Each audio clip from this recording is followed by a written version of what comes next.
là è 40, là è 40.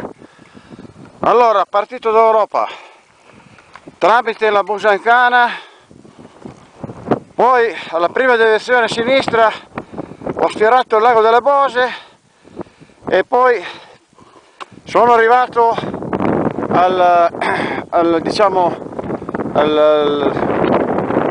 Poggio Frassati. Dal Poggio Frassati al Colle del Limbo ho seguito il sentiero che sbuca lì sopra del Limbo, attrezzato, e in 2 ore sono arrivato qui su questa vetta. Adesso proseguirò per il Savoia e sceglierò della Busancana. A dopo. Continuo la gita, ecco il Monte Rosa, il Moneri, il Monte Mars e il Ceppo del Bocrone.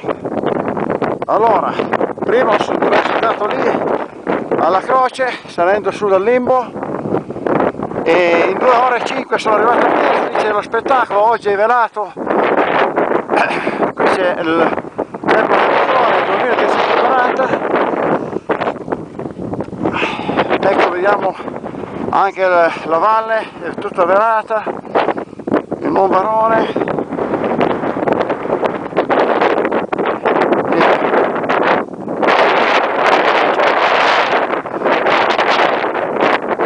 Camino, e qui c'è il Ceppo del Bocrone con la sua croce distante 20 metri quasi.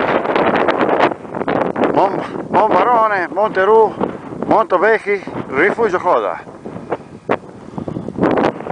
E con questa immagine mando all'appuntamento alla prossima gita.